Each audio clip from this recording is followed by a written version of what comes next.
Bom, pessoal, então vamos iniciar a gravação. Boa noite a todos.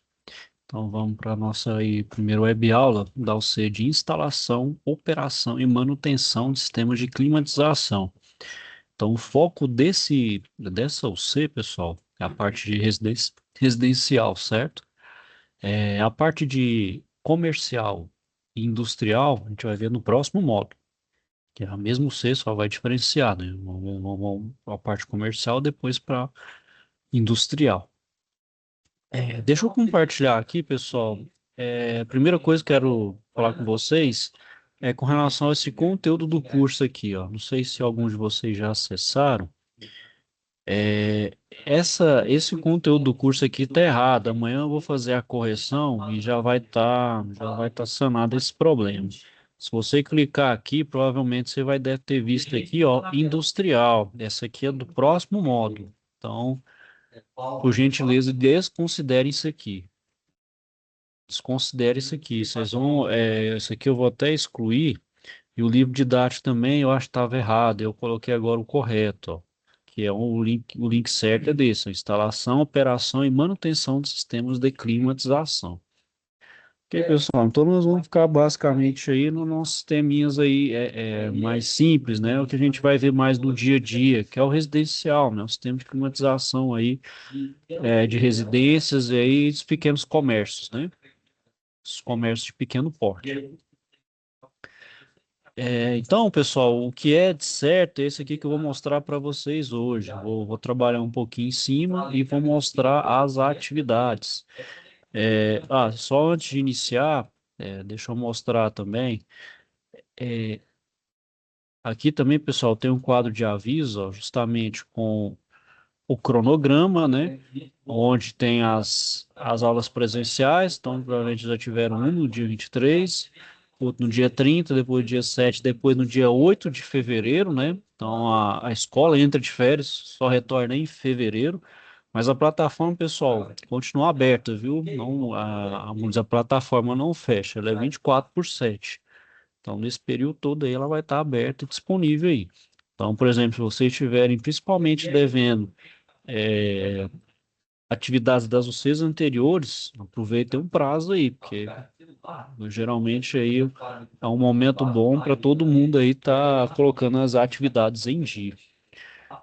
Sobre as aulas, pessoal, então a gente tem essa primeira agora, a próxima na semana que vem, a outra no dia 18 e depois a gente só retorna no dia 5/2, correto? Mas de qualquer forma, pessoal, eu estou disponível, vou estar disponível aí, né, no fim do ano aí, mandar mensagem, eu ajudo vocês aí.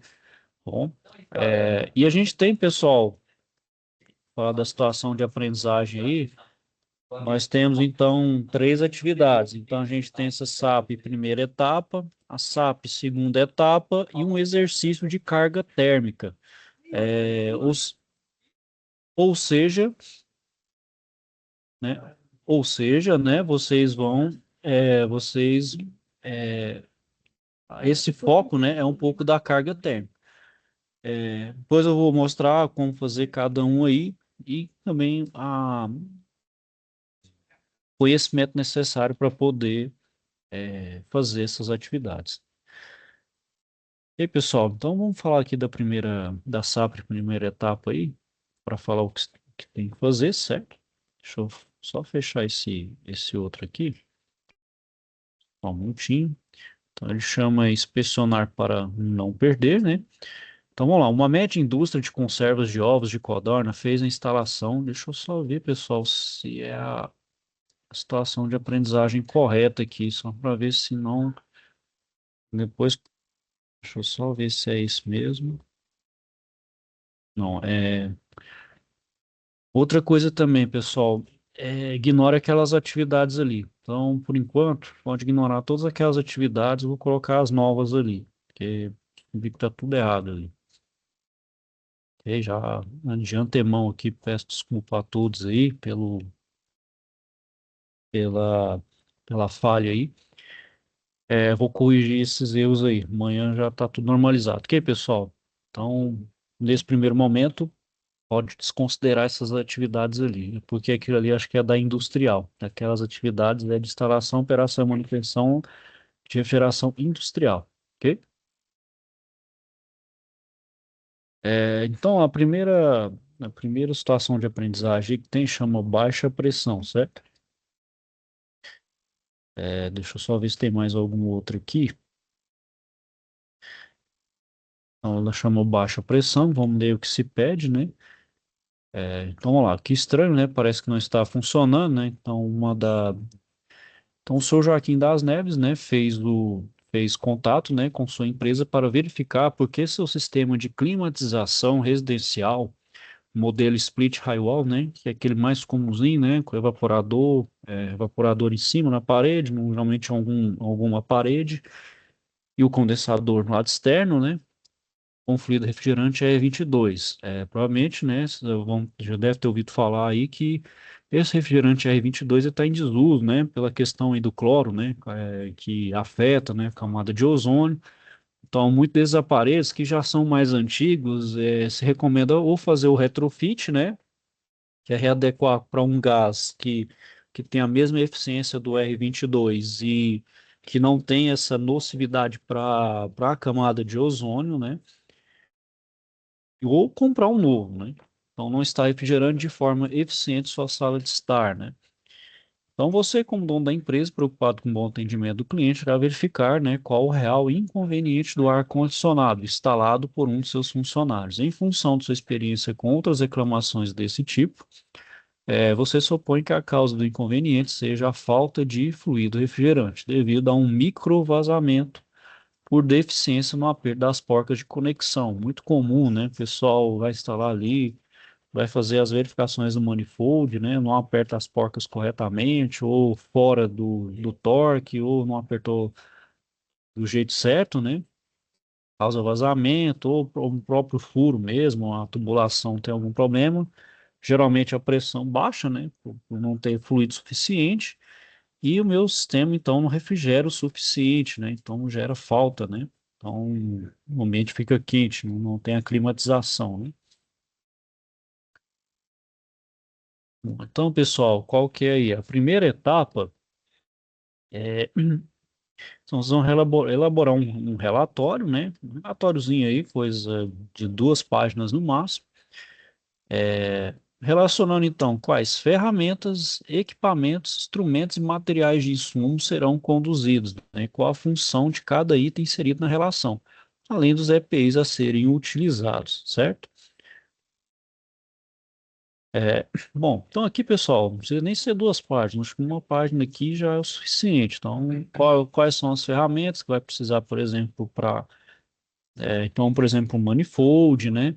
É, chaves ali de aperto, né?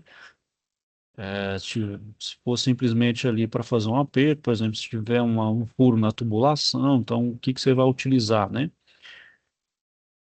A segunda etapa, isso é no presencial, né? Então, fazer justamente o retrofit, né?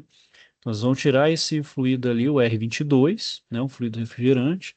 Vocês vão retirar, né? Com a recolhedora de fluido, vai desidratar o sistema, né? Ou seja, tirar todo qualquer resquício de umidade e vai recompletar, né, fazer então a recarga com um fluido adequado, em caso ali um R410. Então, nós vamos utilizar a balança, né, de um pesar fluido, né, nós vamos utilizar uma balança para colocar a carga correta, né, a massa correta de fluido, realizar o start da máquina, né, e verificar então a eficiência, né. Como é que você vai verificar essa eficiência? Colocando no ciclo frio. Eles vão utilizar então o instrumento apropriado para verificar a pressão do fluido. Já adianto para vocês, é o bom e velho manifold, né? Depois vocês vão realizar o teste de vazamento também, né? Então vocês vão ver ali se tem algum tipo de vazamento. Geralmente, pessoal, quando vai fazer a desidratação, se utiliza um outro gás, né? Um gás ali que ele é um gás refrigerante que é mais barato e porém ele tem o efeito dessecante, ele retira a umidade, então ele acaba tirando, né? E também para verificar vazamento, a gente pode fazer uma carga com gás nitrogênio, né? Onde a gente vê ali possíveis vazamentos também. Então, isso é na parte presencial. Porque, pessoal, com relação a essa primeira atividade aí, vocês têm alguma dúvida aí, questionamento? Não. Não, de boa? É, De boa. bom, então, pessoal, a gente vai primeiro dar uma revisada aí nessa parte aqui de praticando a psicometria, que a gente viu um pouquinho ali na termodinâmica, né? A parte de psicometria, pessoal, é a umidade, né, associada à temperatura, né? Então, a gente fala ali a umidade relativa, chama a temperatura de bulbo seco, bulbo úmido, né? Então, ele é utilizado ali para estimar alguns parâmetros, né? Bom, então aqui ó, a gente tem a chamada a temperatura, né? A chamada de bulbo seco, que é chamado com ar seco, e o bulbo úmido. O bulbo úmido ele tem uma peculiaridade, né? Bom, então o que que vem a ser cada um, né? A temperatura de bulbo seco é a temperatura do ar, né? Então é um termômetro comum, que não é exposto à radiação, né? O de, a temperatura de bulbo úmido, ele é o termômetro, né? Com bulbo ali, né? No caso, a ponta onde faz a medição envolvido por algodão úmido, né? A temperatura de ponto de orvar, né? Então é aquela temperatura no qual o vapor de água se condensa, então isso solidifica, né? Ou seja, quando a pressão e umidade absoluta são constantes, também dado em graus Celsius. A umidade absoluta ou razão de umidade, né? Que é a quantidade de vapor de água presente no ar, né? Então a gente fala em umidade relativa do ar, é o tanto de vapor de água presente nessa quantidade de ar, né? Então, como ele é determinado, ele é determinado em grama de vapor por quilo de ar seco ou por quilograma de vapor por quilo de ar seco, né? A umidade relativa, né? Então, essa é a mais utilizada aí, né? Então, a gente vê na previsão do tempo, na umidade relativa do ar, né? Então, é a capacidade do ar em absorver umidade. Então, por exemplo, quando tem chuva, o que que quer dizer? Meu ar já tá 100% ali de umidade relativa do ar e está saturado. Então, quando chega na saturação, tem a forma de precipitação, né? Quando ocorre a chuva, né? Quando tem muita presença, aí quando tá o ar seco, né? Geralmente aqui na nossa região centro-oeste aí, chega no pico de 5, né, até 5%, 6%, né, ou seja, tem só 6% aí de vapor de água no meu ar, né?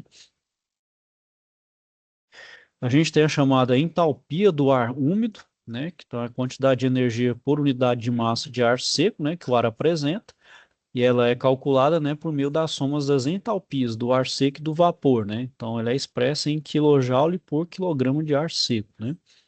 Tem um volume específico, que é o volume ocupado pela mistura ar seco e vapor de água, né, dividido pela massa de ar seco presente no volume, que é em metros cúbicos por quilograma de ar seco. E o diagrama de que todas essas propriedades aí, pessoal, a gente também vai ver na carta psicrométrica, né, ou diagrama de Carrier, né, o diagrama de Mollier. Vocês vão ver que é algo parecido com isso aqui, ó, que é o diagrama de Carrier, é isso aqui, ó.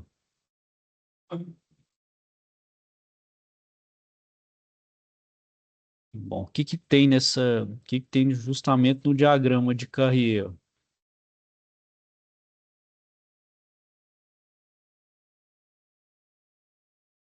Então, eu tenho justamente, ó, ele relaciona essas grandezas, ó, temperatura de bulbo seco, temperatura de bulbo úmido, a umidade relativa, a temperatura de ponto de orvalho. Isso aqui, principalmente, pessoal, isso aqui é principalmente para questão de cálculo de performance, né? A performance no meu sistema de refrigeração. Isso vale para todo sistema de refrigeração que a gente vai projetar, certo? Principalmente para fazer linha de baixa, linha de alta, para verificar o COP, né? Coisa desse sentido. Bom, aqui, pessoal, exercícios aí, né? Não pontuados, né? Então, aqui, pessoal, é uma forma da gente pegar cada uma desses dados, né? Então, para determinar as propriedades do ar em uma determinada condição, né? Então, qual que é uma determinada pressão ali, temperatura, qual que é a umidade, qual que é a temperatura, qual que é a entalpia, né? Então, todos esses dados eu olho nessa carta psicrométrica, né? Então, por exemplo, eu tenho um ponto A, eu tenho as duas temperaturas que são dadas, a temperatura de bulbo seco, 20 graus Celsius, de bulbo úmido, que é de 15 graus. Então, eu cruzo os dados aqui, ó, por exemplo, de 15 graus e 20, ó, aí eu acho as demais, acho, por exemplo, entalpia, umidade absoluta, entropia, metro cúbico, o volume específico, né? Bom, e dessas propriedades, esses processos psicométricos, pessoal, eu tenho então as propriedades termodinâmicas, que são próprios do meu sistema de refrigeração, né? E mais aplicado, obviamente, para a minha parte de residencial, né? Então, esses processos psicométricos, pessoal, a gente tem a chamada mistura adiabática de duas quantidades de ar úmido, né? Então, é mistura sem troca de calor, né? Sem, óbvio, sem troca de calor externo entre quantidades de ar úmido. A gente tem um aquecimento sensível, que é um aquecimento seco. E a gente tem um resfriamento sem desumidificação, que é o resfriamento seco, com desumidificação. Tem resfriamento e umidificação, aquecimento e umidificação, e aquecimento e desumidificação. Ah, eu vou falar de cada uma deles aqui, pessoal, mas só para não ficar aquela coisa, um resumo da ópera, o que é o seguinte: que determina a climatização. Ou então, o que dá muita sensação do calor ali, que deixa o ambiente quente, é a questão de umidade. Então, por exemplo, o que o ar-condicionado faz? Ele principalmente tira o calor, né, e principalmente da umidade.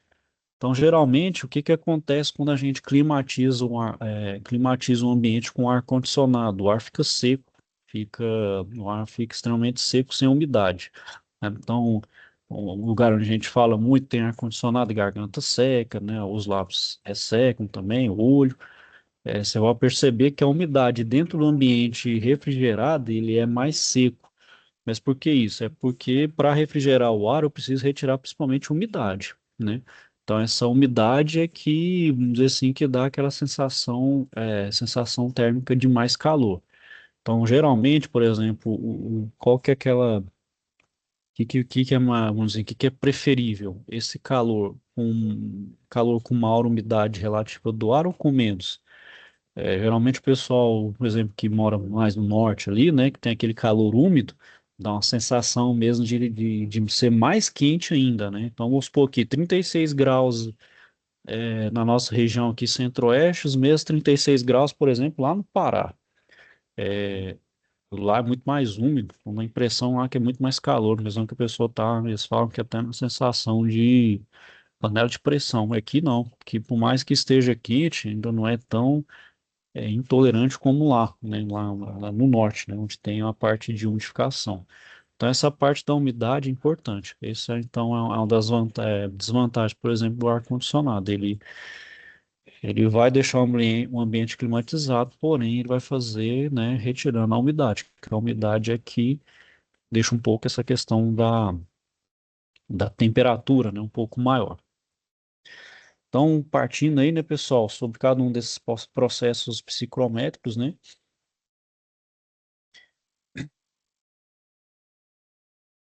bom, então, né, nos sistemas de climatização, né, a gente faz a realização da mistura, né, dessas correntes de ar, né, então cada um desses ar, né, pessoal, é a mistura ali, então tenho duas massas de ar com características ali, né, com propriedades distintas, então cada um ali vai ter sua temperatura de bulbo seco, de bulbo úmido, entalpia, né, então energias diferentes, por assim dizer, né.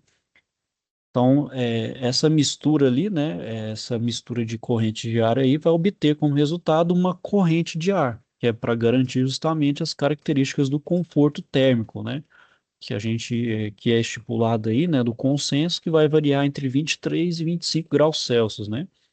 Então, essas correntes de ar a serem misturadas, ela vai normalmente corresponder, né, ao ar de renovação, né, que por mais que a gente feche o ambiente, a gente precisa ter essa renovação, né, para não ter principalmente saturação de CO2, né. Vamos dar um exemplo aí, né, no automóvel, quando a gente ativa a parte de recirculação do ar, do ar-condicionado ali do automóvel, a gente aumenta a saturação de CO2. Então, geralmente, principalmente se você está dirigindo à noite, você dá uma sensação de sono. Então, isso quer dizer o quê? Está com um baixo índice de oxigênio. Então, gera o sono. Então, para isso, você tem que estar renovando o ar, colocando o ar externo para poder renovar o seu oxigênio. Então, preciso ter esse ar de renovação. Isso é direcionado por normas, certo?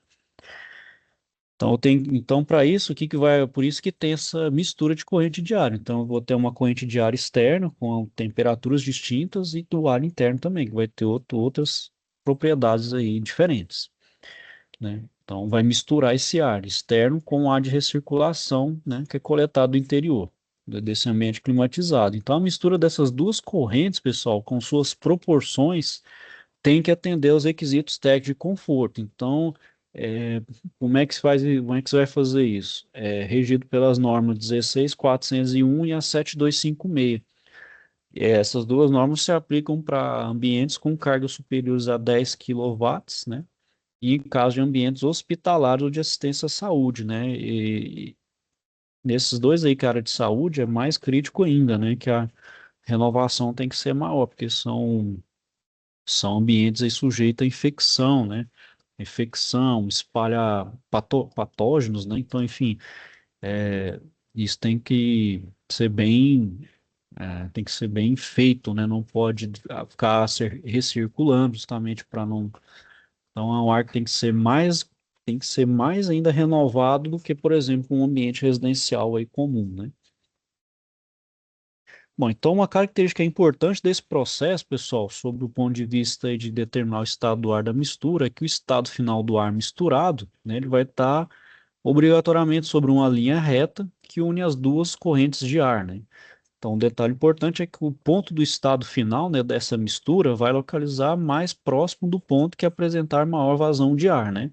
Então, isso é como se fosse uma média ponderada, né? Então, se tem mais vazão de um ar de renovação, vai predominar as propriedades daquele ar de circulação, né, que é o ar externo. Se é o contrário, né, do ar interno, vai prevalecer as propriedades do ar interno. Então é só uma questão aí de lógica, né?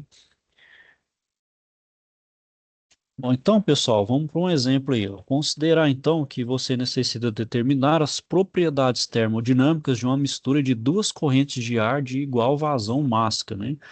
Vazão em massa, né, pessoal, é um tanto de massa por um determinado período de tempo, realmente quilograma por segundo, quilograma por hora.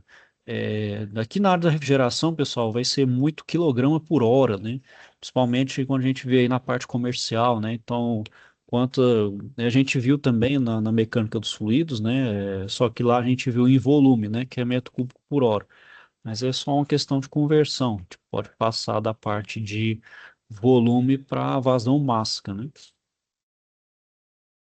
Bom, então, pessoal, posso determinar isso de forma gráfica, né? Usando ali o diagrama de Carrier, e eu vou usar uma régua, né? Então, se de uma régua eu traço uma linha reta entre os pontos, né? Então, eu tenho dois pontos de interesse, no caso um e o 2, eu vou ver a mistura que vai resultar na 3, né? Aí a vazão máxima é igual, juntando as duas vazões em massa, a 3 ali, né? Eu estou considerando ali que eu não tenho perdas, né? Não tem nenhum tipo de vazamento, né?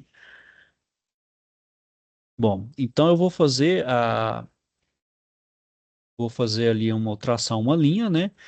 E o ponto médio entre esses dois pontos aqui, né? O ponto um e 2, ele vai corresponder exatamente ao centro do segmento. E ele, então, esse ponto médio aqui, ele vai justamente me mostrar a condição do ar misturado. Então, qual que é a propriedade desse ar misturado, considerando aí a mistura da massa de ar um e a massa de ar 2, né? E isso aqui, pessoal, pode ser feito, se pode comprovar isso matematicamente. Como é que é feito isso? Considerando aqui um volume de controle, né? Então a gente faz isso chamado por balanço de massa e energia, onde eu relaciono a vazão em massa com a entalpia, né? E essa entalpia ela é dada nesse diagrama aqui de Carrier. Então, ao mesmo tempo que eu dou, por exemplo, eu tenho as temperaturas de bulbo úmido, bulbo seco ou qualquer outra propriedade, eu acho que a entalpia de cada uma dessas massas de ar aí no momento. Então, por exemplo, o que que faz o balanço de massa? O que entra é igual ao que sai, né? Então, por exemplo, a massa 1 vezes a entalpia de 1 mais a vazão massa de 2 vezes a entalpia de 2 é igual à soma das duas massas, né? Da vazão e massas vezes a entalpia de 3, né? Então, com isso, né, eu tenho as vazões e massas e as entalpias das primeiras, eu acho a entalpia da terceira. Então, da posse dessa entalpia, eu localizo a linha correspondente a essa entalpia na carta. Então, onde eu prolongo, né, a linha que vai unir os pontos 1 e 2. Então, o cruzamento dessas duas linhas vai ser o meu ponto 3. Então, assim eu acho, por exemplo, a propriedade de mistura dos dois ar, né? Bom, o outro tipo aí de processo psicrométrico, pessoal, é o aquecimento sensível ou aquecimento seco. Então, ele é obtido por meio de passagem de uma corrente de ar através de uma serpentina aquecida, né?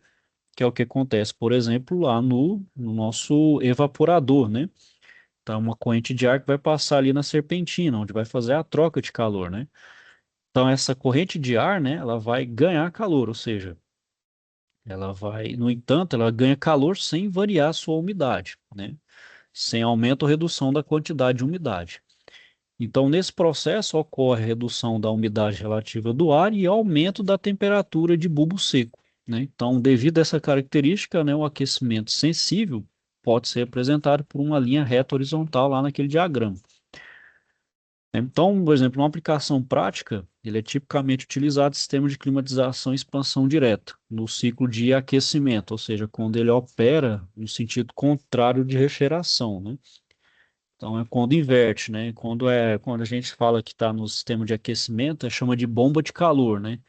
Então o que é evaporador vira condensador e o que é condensador vira evaporador, né? Então faz o processo de aquecimento. Então, ao invés de refrigerar, ele vai jogar o calor, por exemplo, que é o calor e joga para cá, né? Joga no ambiente, ao invés de fazer o inverso, né?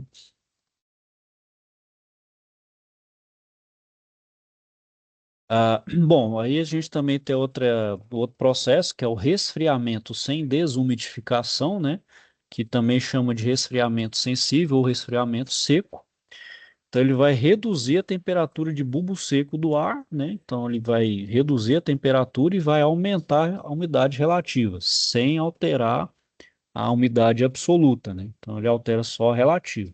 Então, esse processo ele é obtido forçando uma corrente de ar através de uma serpentina de resfriamento, né, que apresenta uma temperatura superior à temperatura de ponto de orvalho do ar. Então, esse termo ele é utilizado devido ao fato de que esse processo, né, não produz condensação, né? Então, ele não gera ali, não gera, não gera água, né?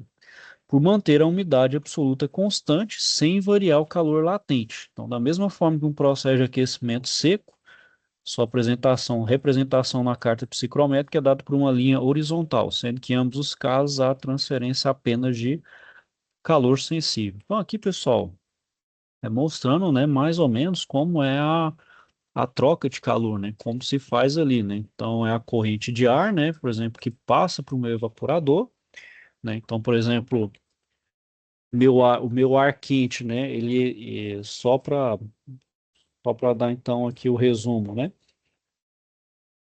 Mas vou mostrar isso mais para o final, certo? Vamos falar de cada um deles aqui. O outro é o resfriamento com desumidificação, né? Então, ele vai ser um processo psicrométrico, tipo de sistemas de climatização de expansão direta, né? Então, de ciclo frio, os condicionadores de ar, os splits, os self-contained, os rooftops, os VRV, e de indireta, né? Quando eu utilizo a água gelada como trocador de calor, né? Que é os chillers, né?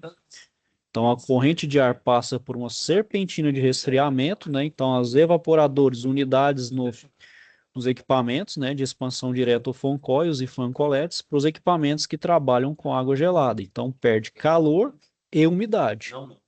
Então, vai ser extraída continuamente do equipamento na forma de condensação. Então, no processo de resfriamento, né, parte desse ar que parte pela serpentina, que passa pela serpentina, não entra em contato direto, permanecendo na condição inicial. Então, no entanto, essa maior quantidade de ar, ela entra em contato direto com a serpentina fria, então, de modo que a condição final do ar na saída do equipamento é uma mistura do ar, que alcançou então a condição de saturação. e o ar efetivamente não teve contato com a mesma, né? Então eu tenho aqui, ó. Então tem o meu ponto inicial, né? Então, o ponto que indica que as parcelas de calor sensível, que é o trecho EA, é a linha, né? E calor latente, que é a linha. Então, aqui é o calor sensível, aqui é o latente, né? O que que é o calor latente? É aquele que ocorre com mudança de fase, né? E isso eu estou falando para o meu gás refrigerante. E ao mesmo tempo, o meu gás refrigerante também tem um calor sensível, que ele aumenta de calor sem passar por uma troca de temperatura, por uma mudança de fase, né? Então, eu passo aqui do A para a linha, né? Então, ponto inicial. Então, aqui eu dei a condição aqui é a condição final do ar, né? O ponto D, a condição do ar que entrou em contato com a serpentina, depois ele satura e volta para o ponto inicial. Então, assim faz o ciclo, né? Isso aqui, pessoal, ao mesmo tempo ali a gente estava lidando com o ar, mas é o fluido refrigerante que está fazendo a condição do ar ali mudar, certo? Entra para a reunião. O outro aí é o resfriamento, ainda voltando, né? As unidades evaporadoras de desmultificação com baixas velocidades de ar e elevado número de fileiras vão apresentar valores baixos de fator de bypass, né? Que é preferível. Então, implica uma pequena quantidade de ar que não entra em contato com a serpentina fria, né? E ao passo que equipamentos com altas velocidades de face, associados então a poucas fileiras, possuem valores elevados para o fator de bypass, ou seja, uma quantidade maior de ar circula pela unidade sem entrar em contato com a serpentina, né? Então, aqui, pessoal, tem uma tabela que tem alguns valores de fator de bypass para serpentina de resfriamento e desumidificação, né? Com tubos de diâmetro externo, 16 milímetros e 552 aletas. Então, isso aí, pessoal, determina, por exemplo, a quantidade de aletas que tem, por exemplo, num evaporador e também num condensador, né? Então, aqueles número de aletas, número de voltas, e aquilo não é, vamos dizer assim, aleatório. Ele é por norma, né? Por norma e por projeto, para poder ter melhor eficiência, né? Melhorar principalmente o COP, né? Então, por exemplo, ó, eu tenho um exemplo aqui, uma serpentina com 6 fileiras e velocidade de 1,5 metros por segundo, né? Velocidade do ar, né? Então, apresenta um fator de bypass aqui, ó, de 0,01, ou seja, apenas 1% da vazão total do ar que circula pela unidade de resfriamento e desmultificação, né? Então, apenas 1% não entra em contato com a serpentina, ou seja, uma eficiência de quase 99%. Então, quase todo o meu ar está passando na serpentina. Tá vendo que se eu diminuir o número de filas, só uma pequena parte do meu ar ali que vai, então eu tenho que melhorar ao máximo. Então, sempre que tem que fazer no projeto é garantir que o meu ar passe todo, justamente para ter a melhor eficiência, né? Você pensa que só passar, por exemplo, 50% do ar para refrigerar, pensa o tanto de potência que você vai precisar, né? Então, se praticamente ali você vai ter um gasto de energia tremendo, você vai forçar o compressor, então eu preciso fazer isso para otimizar principalmente a energia, diminuir a energia, né? E melhorar a eficiência, né?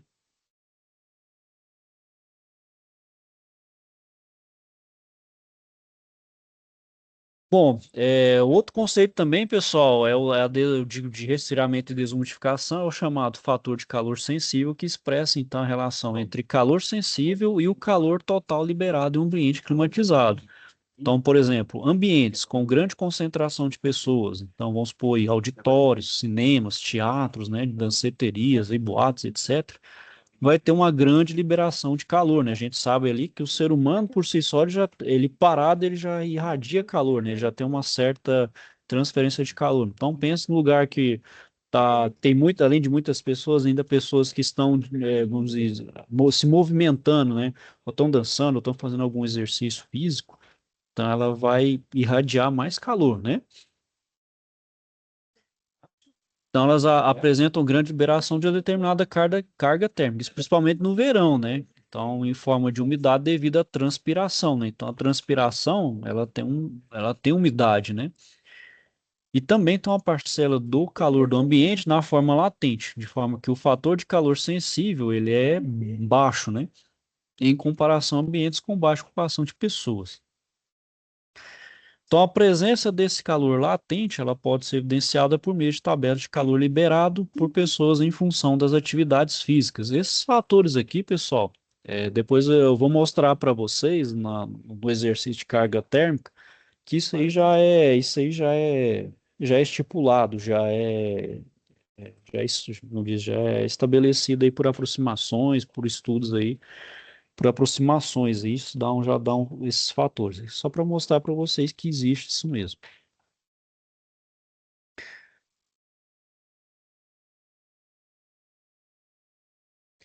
Bom, o outro aqui, pessoal, é o resfriamento e umidificação, né? Então, ele é obtido tipicamente nos equipamentos climatizadores de ambientes encontrados no mercado, que vai utilizar água, né, para o resfriamento do ar. Então, isso aqui geralmente para aqueles grandes sistemas, né? Principalmente os chillers, né?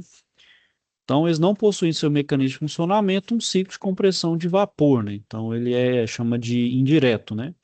Então, o ar ele vai estar a uma temperatura inferior à sua temperatura de bulbo seco. Então, ao passar por uma superfície molhada em contato com a água, principalmente nas torres de resfriamento, né, onde o meu ar ali subindo, ele vai entrar em contato com a água que está descendo ali, né, então eles vão trocar o calor, né.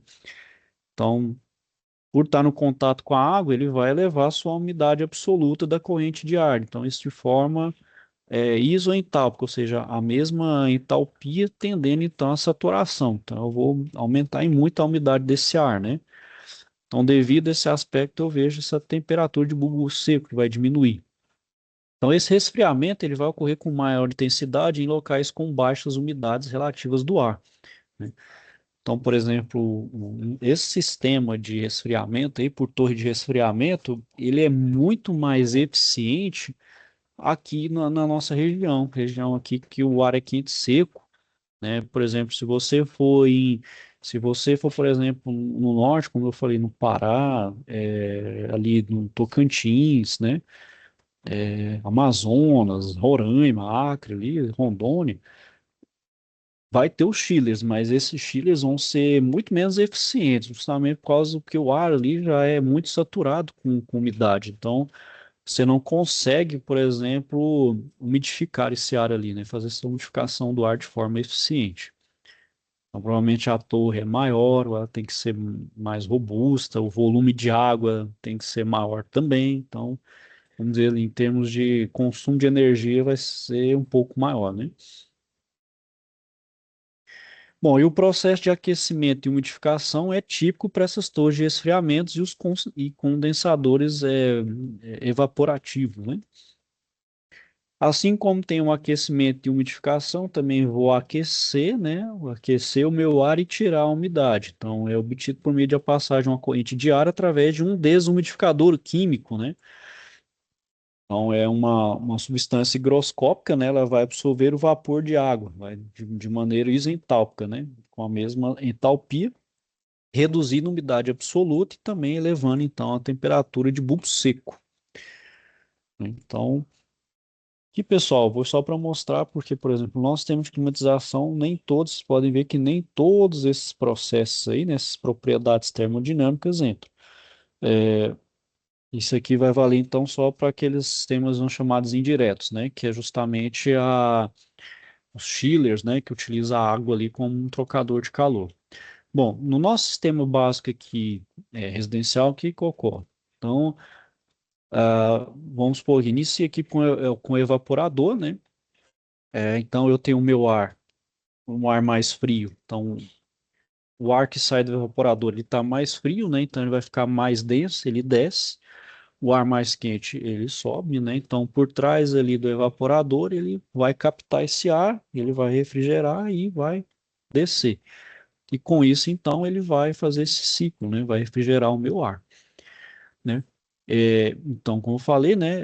O ar ali ele vai fazer essa troca, o evaporador ali e vai evaporar ali o meu fluido refrigerante. E esse calor do ar, então, o meu fluido refrigerante, então, captura, né, e joga lá fora. E o meu sistema de ar ali externo, através de um ventilador, força a passagem de ar. Nas aletas, faz a troca de ar. Então, aquele calor agora é expulso. Então, eu vou agora, né, diminuir ali um pouco a temperatura do ar e volto, então, pelo compressor aí compro todo no meu sistema. Então, basicamente, vai fazer isso. E além disso, né, além da questão da temperatura, a gente também tem que lembrar da umidificação. Geralmente, o que acontece também? Geralmente gera algum condensado, porque ele seca, né? Então, vai gerar algum condensado e o condensado vai para um dreno, né? Então, por exemplo, a gente tem os drenos. Então, esse dreno ali, ou tem uma bandeja, ou tem uma tubulação ali que joga esse dreno para fora, justamente, que é aquele resfriamento, né, com desumidificação, né? Então, eu estou resfriando e desumidificando, que é justamente esse daqui, né? Resfriamento aqui com a desumidificação. Que justamente vem essa questão aqui do fator de bypass, que é onde tem as aletas que vai então ter a melhor troca de ar, né? Que é a quantidade de ar que vai trocar ali e fazer a troca de calor corretamente. Ok, pessoal. Então, só para falar primeiro dessa parte aí, nas próximas aulas a gente explora as demais, a gente explora aí os demais conceitos. E tem alguma dúvida aí, questionamento aí, Carlos? Pô, o Everton até saiu aí, para onde devia estar.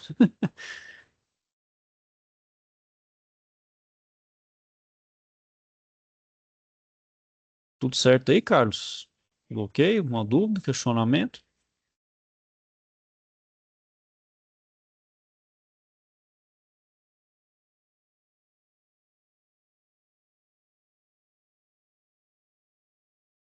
Tá aí, Carlos?